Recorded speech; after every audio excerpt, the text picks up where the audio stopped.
자, 오늘은 수왕조부터 보도록 하겠습니다. 수왕조는 진나라 다음으로 가장 짧게 살다간 왕조가 되겠는데요. 일단 우리가 배운 거에 한해서만 그래요.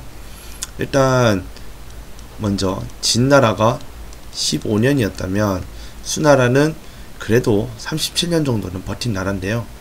먼저 수왕조가 어떤 식으로 통일했는지 간단하게 살펴보도록 할게요. 589년에 수나라가 중국을 통일했는데요.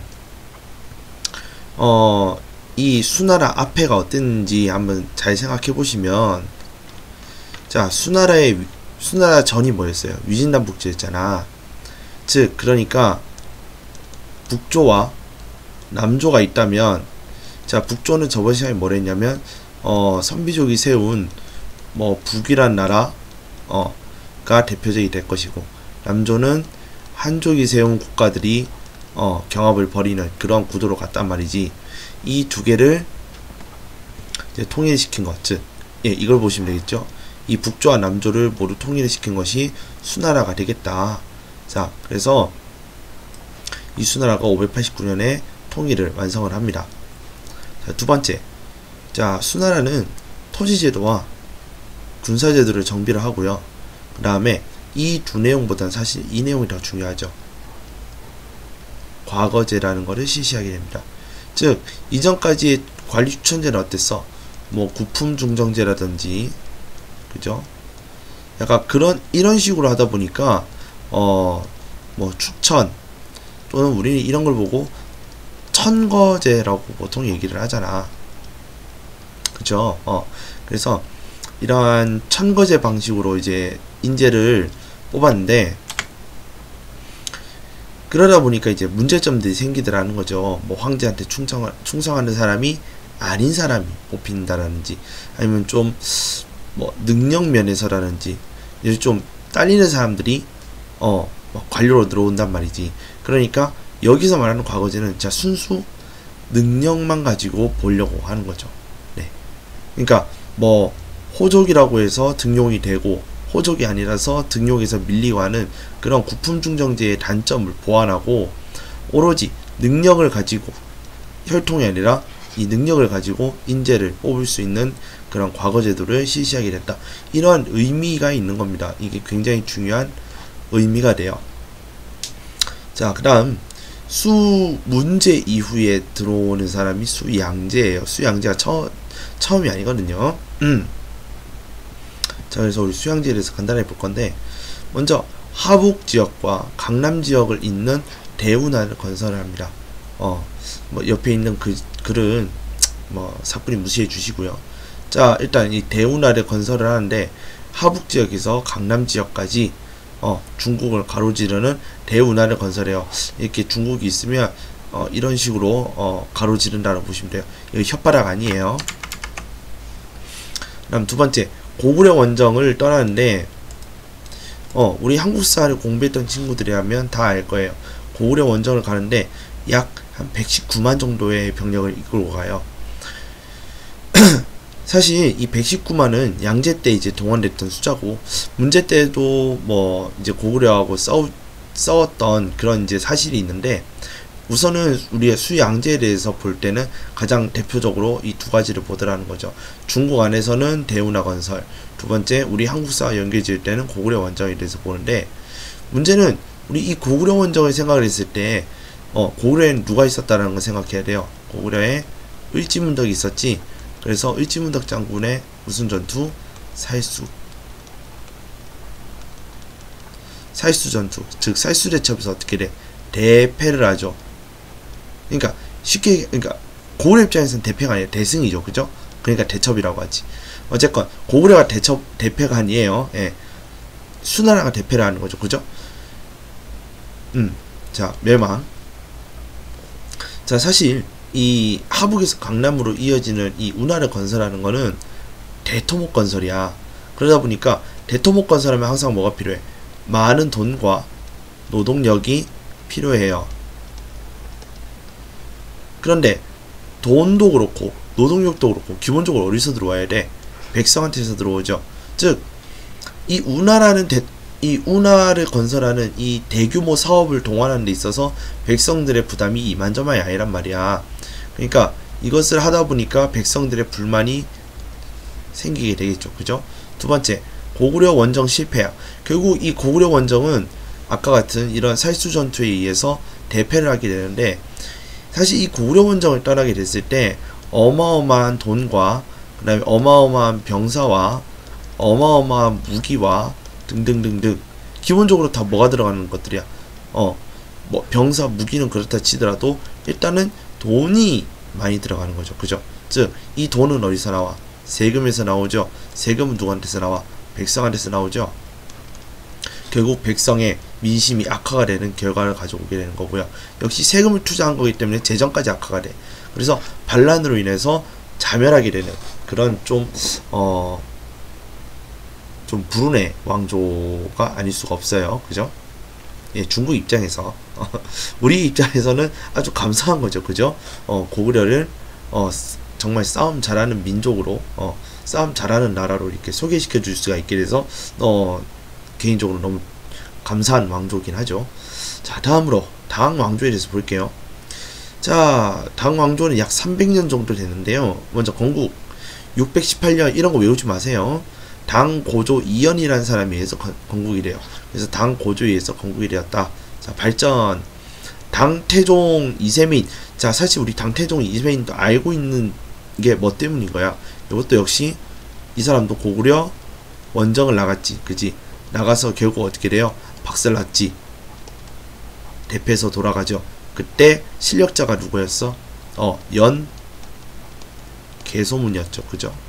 막 요런 거, 양만춘이라는 사람이 있었는지 없었는지 모르니까 일단 꺼내진 않을게요. 어쨌건 이 대패에서 연개소문, 이것까지 여러분들이 알고 있다면은 정말 공부를 많이 하신 거야. 자, 첫 번째, 당태종 이세민.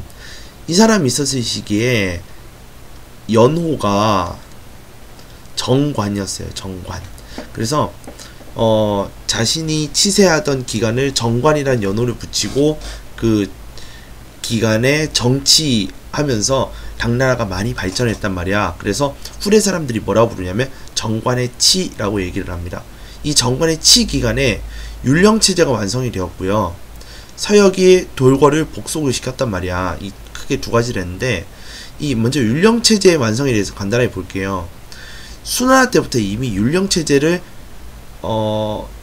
작업을 하고 있었는데, 그 수나라의 율령체제를 완성을 시킨 사람이 당태종 이세민이야.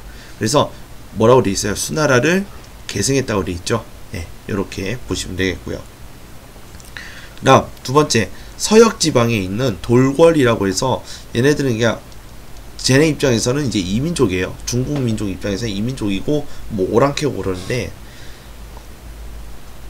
이 서역을 지배하고 있었던 이 돌궐족을 복속시킴으로 인해서 이 서역 지역에 있는 교통로를 확보를 해요. 자, 이걸 통해서 이제 무역을 한다든지 뭐 이렇게 등등등 하겠죠. 그죠? 예. 자, 그러면 우리 율령체제에 대해서 조금만 더 보고 넘어갈게요. 우리가 한국사를 공부하는 데 있어서 고려, 조선, 발해 등등 이런 나라들이 보통 취해왔던 정부, 그러니까 중앙 정치 체제는 대체적으로 몇 성 몇 부였어? 3성 6부였죠. 그죠? 상서성, 뭐 중서성, 뭐 문화성, 뭐 이런 식으로 3성에 이 상서성 밑에는 셋, 넷, 다섯, 여섯에서 6부 이렇게 실무를 담당하는 이런 부서들이 있었단 말이야. 이것이 확립이 된 게 당나라 때예요. 그래서 3성 6부 체제에, 그 다음에 농민 생활을 안정시키기 위해서 농민들에게 균등하게 땅을 나눠주는 균전제를 실시했다. 그런데 땅을 왜 나눠줘? 토지를 준다라는 거는 농민들의 생활을 보존해 준다라는 것이고, 이 생활 가운데에서 뭘 내야 돼? 나라한테 세금을 내야 되죠. 즉 세금을 걷게 하기 위해서는 농민들의 생활을 안정시켜줘야 되기 때문에 균전제를 통해서 농지를 줬단 말이야. 나눠줬단 말이야. 균등하게. 그러면 당연히 이제 세금을 거둬야 되겠지. 그 세금의 체계는 바로 조용조라고 그럽니다. 여기서 말하는 첫 번째 조는 공물을 내는 건데 이거는 토지세가 되는 거고요. 그 다음에 용은 노동력에 이제 징발이 되는 거고, 조는 직무를 내는 거예요. 자, 요런 게 있다. 여러분들 이런 세금 체계도 이때쯤에 확립이 된다. 그걸 알아두시면 되겠습니다. 그 다음에 지금 여기 제가 잘못 올렸는데요. 제가 잘못 알려드렸던 게 있는데, 우리 수업 시간에 당고조라고 돼 있던 부분이 있는데, 죄송합니다. 바꿀게요. 당고종이에요. 고종. 당고종 때 신라와 당나라와 동맹을 맺어요. 즉 나당 동맹을 맺는다. 이건 그냥 우리가 상식 수준으로만 알아두자고요. 자, 바로 이제 쇠퇴에 대해서 볼게요. 자, 쇠퇴는 이게 우리 책에는 안 나오지만 사실 이게 당현종 때부터 이미 시들해지기 시작했어. 양귀비를 만나고 나서와 양귀비를 만나고 나서 전과 후로 나눌 수가 있는데, 이 양귀비라는 여자가 얼마나 이쁜지 난 잘 모르겠어요. 뭐 어떤 곳에는 엄청 뭐 미인으로 나와 있는 경우도 있고, 어떤 데는 엄청 뭐 뚱뚱한 여자로 나와 있는데 뭐 얘 당현종의 눈이 삐꾸가 나서 뭐 이렇다 뭐 이런 소리도 있고요. 여러 가지 이유가 있는데, 어쨌건 이 양귀비를 만나기 전에는 현종이 나름 정치를 했었어요. 이 절도사라는 것이 신선한데, 이 절도사는 군 사령관으로서 그 지방이나 뭐 중앙 이 지역에 이제 군대를 가지고 지휘하는 사람이야. 군대 지휘하는 사람이야. 그러니까 국방력이 어떻게 됐어? 일단은 강화가 되겠죠. 그래서 이 당시 신하들이 얘기를 해요. 야, 오랜만에 우리 당나라에 이 성군이 하나 등장하려는가 보다, 이렇게 생각을 했는데, 얼레나 이 양귀비를 만나고 나서부터는 정치에 아주 그냥 정치에 관심을 안 가지고요. 그 다음에 사치와 향락에 빠지는 이제 이런 식으로 이제 가게 돼요. 이 사람이 그것 때문에 이제 정치 막장인 이 상황에 대해서 안록상과 사사명이라는 사람들이 난을 일으켜요. 이걸 안사이난이라고 그러는데, 이 가운데서 이 와중에 양귀비를 신하들이 죽이고요. 그럼 일단은 어찌어찌해서 진압을 해요. 근데 이 진압을 하는 가운데서 이 절도사들의 힘이 컸단 말이야. 그러니까 이 사람들은 이 난을 진압하고 나서 당연히 자신들의 이제 밥그릇을 챙겨 먹기 시작하겠죠. 즉 권한이 강화가 되는 겁니다. 그러면서 중앙 권력에도 진출해서 중앙 권력 다툼이 지속이 되게 되는 것이죠. 그 다음 탈라스 전투라고 해서 당나라와 이슬람 세력이 대결하게 되는 그런 구도가 그려지는데요. 당나라와 이슬람이 여기서 이제 패배를 하게 됩니다. 그러면서 이 이슬람 세력이 이제 비단길을 장악을 하게 되는, 그럼 이제 당나라 입장에서는 뭐예요? 비단길을 뺏기게 되는 이제 그런 양상이 나타나게 되는 것이죠. 자, 그다음 그러다가 결국에는 이제 멸망을 하게 되는데, 9세기 말에 황소라는 사람이 난을 일으켜요. 그래서 최치원이라는 사람이 무엇을 쓰냐면 토벌하다, 황소경문, 즉 황소의 난을 일으킨 그 난에 저항하자라는 그런 이제 경문 같은 것들을 보내요. 그래서 황소를 토벌하는 경문, 토황소 경문을 쓰는 사람이 바로 신라의 유명한 학자 최치원이었습니다. 자, 이것도 역시 상식.